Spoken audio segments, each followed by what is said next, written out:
समजलं WDM? हो sir.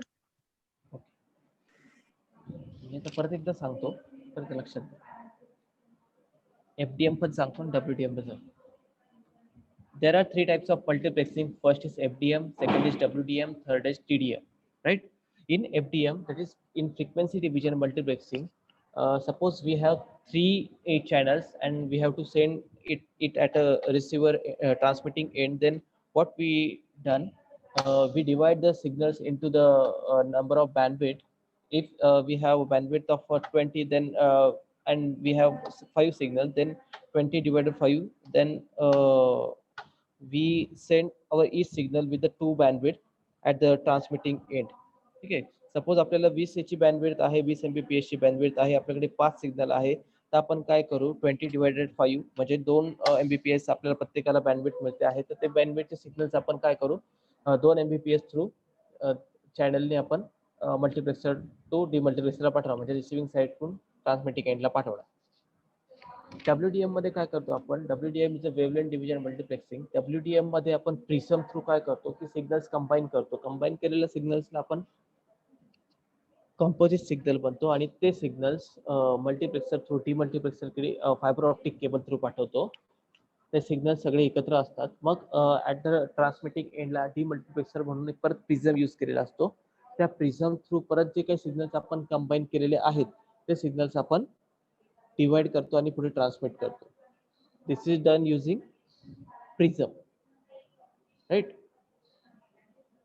Now next one is a time division multiplexing. TDM is time division multiplexing. आता WDM आणि FDM समजले सगळ्यांना, परत कोणाला विचारायची गरज नाही पडणार. जाऊ मी TDM कडे? नाही सर. हो सर. ठीक. TDM मध्ये काय होतं की as a name indicate time division multiplexing, जे पण आपण आपल्याला तो पण काही डेटा सेंड करायचा आहे तो आपण डेटा टाइम मध्ये डिवाइड करतो, स्लाइस देतो, प्रत्येकाला एक स्लाइस दिला जातो. Means total time available in the channel is divided between several users and each user is allocated a particular time interval called as a time slot or time slice during which data is transmitted by that user. प्रत्येक युजरला एका time slice दिले जातं, म्हणजे 2 second 3 second दिले जातात आणि जेवढे पण काही युजर्स असतील प्रत्येकाची ती सपोज जी टाइम स्लाइस असेल त्याप्रमाणे टाइम स्लॉट डिवाइड करून त्या टाइम स्लॉटलाच फक्त तो पर्टिक्युलर युजर डेटा सेंड करू शकतो. आता इथे बघा डायग्राम दिसते तुम्हाला, दिसते डायग्राम प्रत्येकाला? हो सर. इथे 1 2 3 सिग्नल्स 4 सिग्नल्स हो आहेत, सर. मध्ये 4 युजर आहेत, मध्ये मल्टिप्लेक्सर आहेत, मध्ये काही तुम्हाला कॅल्क्युलेशन दिसत आहेत 4 3 2 1 4 3 2 1 4 3 2 1, नंतर डिमल्टिप्लेक्सर यूज केलेला आहे आणि नंतर परत रिसिव्हिंग एंडला काही कम्प्युटर्स दाखवलेले आहेत. तर याच्यामध्ये काय होतं, सपोज काही 4 युजर आहे, प्रत्येकाला एक टाइम असाइन केला जातो. हा चौथा एक युजर आहे, तिसरा आहे, दुसरा आहे, पहिला आहे, ठीक आहे. तर सपोज आपल्याला 10 Mbps सेंड करायचं आहे, प्रत्येक टाइम स्लाइसला त्यांनी ठरवून दिलेलं असेल की किती डेटा ट्रान्सफर झाला पाहिजे, किंवा सेकंद असतील की 2 सेकंद 4 ला दिले, 2 सेकंद 3 ला दिले, 2 सेकंद 2 ला दिले, 2 सेकंद 1 ला दिले. तर 2 सेकंदामध्ये तो जेवढा पण डेटा ट्रान्सफर करू शकेल तेवढा डेटा त्यांनी ट्रान्सफर करायचा आणि तो परत आयडियल स्टेपला यायचा, ठीक आहे. नंतर त्याचे 2 सेकंद संपल्यानंतर पुढचा टाइम स्लॉट कोणाला दिलेला आहे, नंबर 3 ला दिला आहे. मग नंबर 3 नी परत 2 सेकंदात त्यांना जेवढा सेंड करता येईल डेटा तेवढा डेटा सेंड करायचा. म्हणजे त्या 2 सेकंदासाठी जेवढी पण बँडविड्थ आपली सपोज 100 Mbps ची बँडविड्थ अवेलेबल आहे, तर 100 Mbps पूर्ण त्यांना दिली जाते आणि त्या 100 Mbps थ्रू जेवढा पण डेटा त्यांना 2 सेकंदात सेंड करता येईल तेवढा पण डेटा तो रिसिव्हिंग कडून ट्रान्समिटिंग एंडला सेंड करायचा. असं हे प्रत्येकाला टाइम स्लॉट आपण देऊन डेटा ट्रान्समिट करतो, म्हणून याला म्हणतात की टाइम इथलं डिव्हिजन वर्किंग मल्टिप्लेक्सिंग. कोणतं तेच टाइम ते डिव्हिजन? टाइमचं जरा इथं हा सर, ते टाइम कसं डिवाइड होतं ते. पेंट मध्ये दाखवतो मी तुम्हाला, चालेल? नाही, एक्सेल मध्ये दाखवतो. हो सर.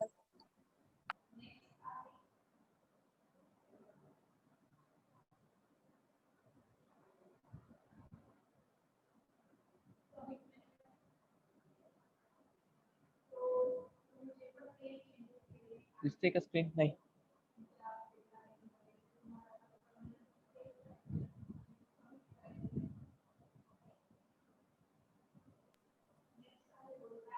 नाही अजून.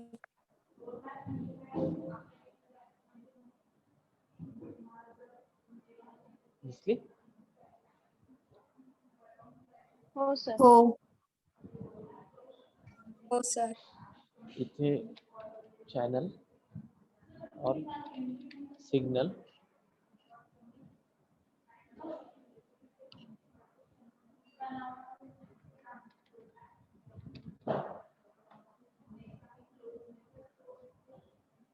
डेटा, टोटल डेटा किती सेंड करायचा आहे आपल्याला तो. ठीक आहे. 1 2 3 4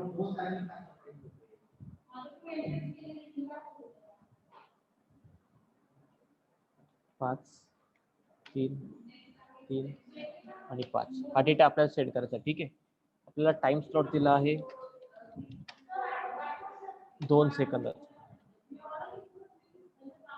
आणि इथे काय आहे डेटा पर सेकंड. आपल्याला एवढे सेकंद लागणार आहे. डेटा काही आपल्याला सेंड करायचा आहे, त्या डेटा सेंड करायला आपल्याला एवढे सेकंद लागणार. ठीक आहे. आलं लक्षात? सिनेरिओ लक्षात आला का? आवाज येतोय? सर परत सांगा ना. हे बघा 4 सिग्नल आहेत. सिनेरिओ लक्षात घ्या. 4 सिग्नल आहेत. हा डेटा आपल्याला तेवढ्या सेकंदात ट्रान्सफर करायचा आहे. 10 MBPS आपल्याला 5 सेकंदात करायचा आहे. 5 MBPS 3 सेकंदात करायचा आहे आणि परत 5 MBPS 3 सेकंद, 10 MBPS 5 सेकंद. ठीक आहे. आणि टाइम स्लॉट कितीचा आपल्याला 2 सेकंदाचा आहे. सिनेरिओ समजला. टाइम स्लॉट कितीचा आहे? 2 सेकंदाचा आहे. ठीक आहे. म्हणजे कसं होईल, इथे सपोज तुमचं लक्षात घ्या इथे डिमल्टिप्लेक्सर आहे. मग 2 सेकंदाचा पहिल्यांदा आपण सपोज सिग्नल 4 घेतला तर 4 सेकंद, इथे 3 2 1 हे आपण याला अलोकेट केले. इथे 2 सेकंद ट्रान्सफर होईल. ठीक आहे. इथे 2 इथे 2 इथे 2 प्रत्येकाला 2-2 सेकंद मिळाले. 2 सेकंदात सपोज 2 MBPS डेटा ट्रान्सफर होतोय तर 4 ला किती MBPS डेटा ट्रान्सफर करायचा आपल्याला? 10 MBPS. अच्छा. राईट? हा. हो. मग इथे 2 10 - 2 करायचे. इथे 2 3 मध्ये 5 - 2 किती उरले? इथे 8 उरला. इथे 3 3 2 ला किती आहे? 3 आणि इथे 8. 3 ठीक आहे. 8. हा पहिला स्लॉट झाला तुमचा. परत 4 3 2 1 इथे परत ते 2-2 सेकंद तसेच प्रत्येकाला 2-2 सेकंद अलोकेट केले मी. ठीक आहे. इथे परत काय होईल? 6 1 6. सर ठीक ते आहे. तिथे 0 येईल ना. कुठे? नाही ना, 1 उरेल ना इथे. 3 मधून 2 गेले ना. हा. परत 4 3 2 1. ठीक आहे. आता इथे म्हणजे ते किती? मायनस 6. हो हो. हा डेटा अलोकेट होतोय ना, कारण टाइम स्लॉट अलोकेट होतोय ना. जोपर्यंत पूर्ण डेटा सेंड होत नाही ना तोपर्यंत. आता इथे लक्षात येईल तुमच्या 6 नंतर -2 किती? 4. इथे 0 इथे 0 आणि इथे किती परत? 4. ठीक आहे. आता पुढच्या वेळेस काय करायचं? 4 3 आणि 2 संपलाय. 2 आणि 3 संपलाय बरोबर ना. म्हणजे 1 आणि 4 येईल इथे फक्त. इथे 2 इथे 2 इथे किती होईल? 2 2 परत किती काय? पहिला सिग्नल आणि चौथा सिग्नल. इथे 0 इथे 0 म्हणजे ह्याची काही गरज नाही. इथपर्यंत तुमचा डेटा सेंड होतोय. नाही इथे रागेल 1 4 2 2 0 0. समजलं? हे इथे जे मी सांगितलंय 4 3 2 1 हे आम्ही टाइम स्लॉट असाइन केले. इथे हे जे तुम्हाला दिसतंय रेड कलर मध्ये करतो मी आता, हे टाइम स्लॉट आहे तुमचे.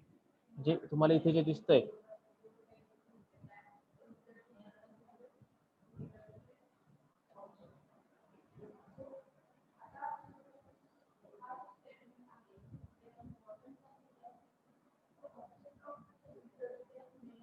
हे बघा, हे जिथे दिसतंय ना तुम्हाला, दिसतंय की ते टाइम स्लॉट? हो सर. हो हा, सर. टाइम स्लॉट मी तिथे ड्रॉ केले. त्या टाइम वाईज तुम्हाला डेटा देत गेलो मी. समजलंय टाइम डिव्हिजन काय? त्या टाइम प्रमाणे डिवाइड करायचं आणि जेवढा डेटा सेट करायचा तेवढा डेटा त्यांना देत जायचा. ह्याच्यावर काही तुम्हाला एक्झाम्पल नाहीये, फक्त जस्ट तुम्ही टाइम स्लॉट अलोकेट करून द्यायचा प्रत्येकाला. This is a time division multiplexing. समजलं? आता हो सर. याच्यामध्ये sending device takes control of entire bandwidth of a channel for fixed amount of time. Each user is allocated a particular time interval called time slot or slice. त्याच्यामध्ये तो data transfer करू शकतो आणि बाकीच्या वेळेस तो ideal पोझिशनला बसतो.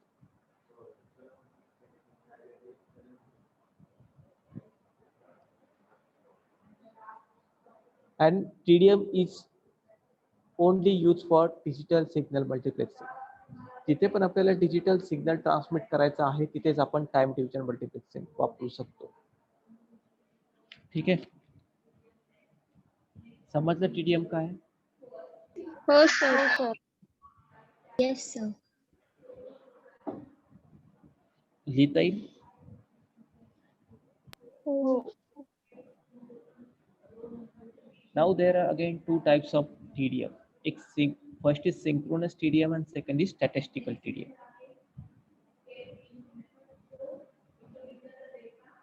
Here, synchronous TDM is called as synchronous because each time slot is pre-assigned to the fixed source.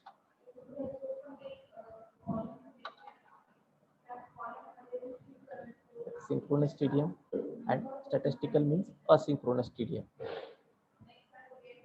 Note down the question. Explain process of synchronous time division multiplexing with its advantages for the 4 marks.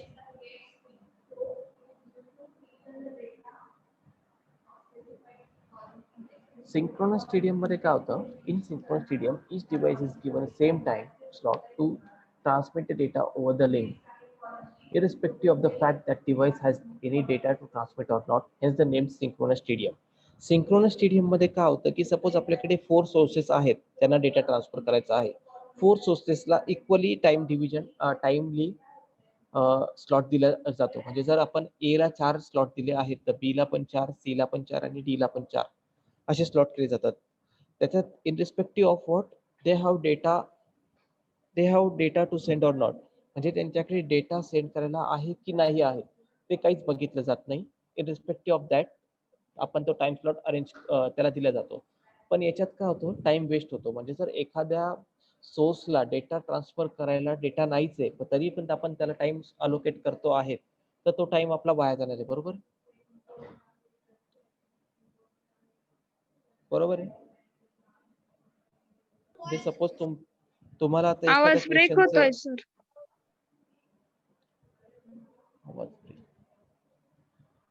येतं ऐकू आता? हो sir. हो sir. Suppose तुमच्याकडे data send करायला नाहीये, तुम्ही 4 लोक आहेत, 4 लोकांकडे आपण सांगतो की तुम्हाला ह्या वेळेला डेटा सेंड करायचा आहे, तुम्हाला 3 वेळेस डेटा सेंड करायचा आहे. ठीक आहे, 4 लोकांना आपण सांगतोय की तुम्हाला 3 वेळेस डेटा सेंड करायचा आहे.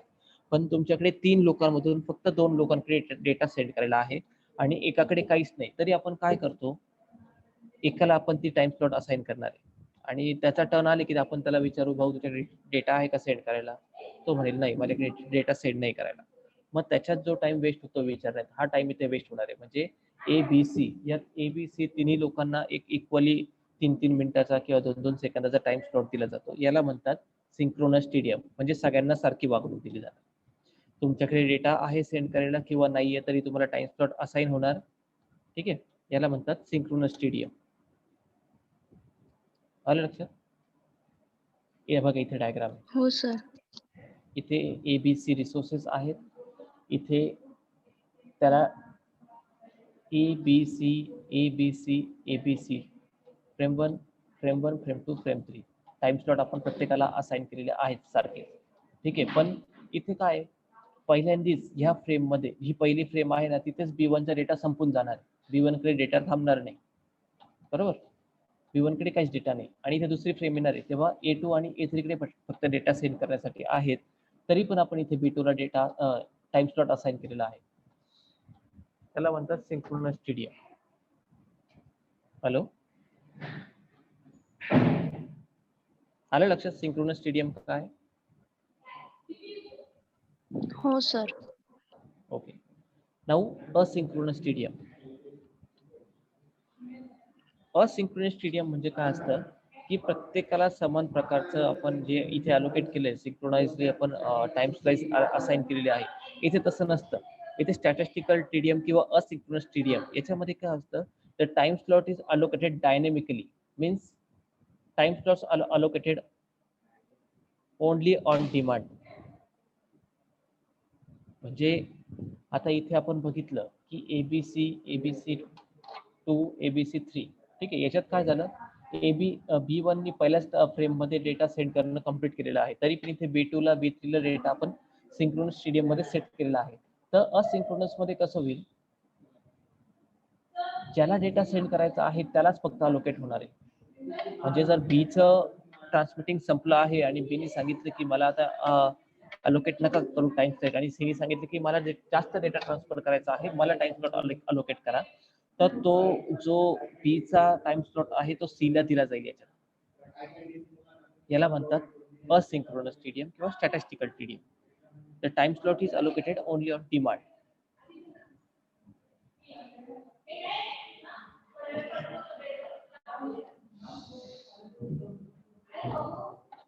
समजलंय की तुम्हाला हो सर. सिंक्रोनस आणि हो असिंक्रोनस सर. टीडीएम काय आहेत? लिहिता येईल डायग्राम सहित. हो सर. ही हो. पीडीएफ तशी मी अपलोड करणारच आहे माझ्या ब्लॉगवर. अपलोड केली की तुम्ही बघून घ्या, ठीक आहे. जेव्हा जर तुमच्याकडे हे असेल टेक्निओ पेज नंबर 3.6 वर त्यांनी ती पूर्ण प्रोसेस एक्सप्लेन केलेली आहे, जी मी आता तुम्हाला सांगितली. तीच प्रोसेस बरीच मोठी करून दाखवलेली आहे, ते तुम्हाला वाचता ते लगेच लक्षात येईल. म्हणजे ए ला कधी असाइन करायचा, बी ला कधी असाइन करायचा. जर एने डेटा ट्रान्समिट करणं त्यांचं संपलं, एक डेटा काही नाहीये, तर तो डेटा कसा बी ला हे होईल, तर बी काय करेल, ते मल्टीप्लेक्सरला सांगेल की बाबा ए पेक्षा माझ्याकडे जास्त डेटा ट्रान्समिट करायचा आहे मला, आणि मला जास्त टाइम स्लॉट असाइन करा. तर त्यावेळेस बी ला तुमचा टाइम स्लॉट असाइन केला जाईल आणि ए ला कमी टाइम स्लॉट असाइन केले जाईल. This is your second question. Explain the process of asynchronous TDM with example.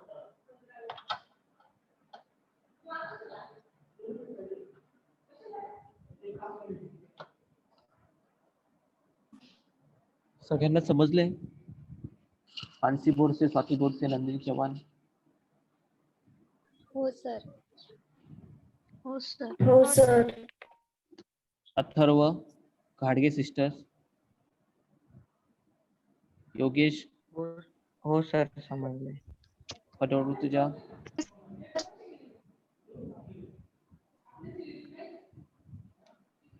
Rutuja, Phadol, आवाज येतोय का?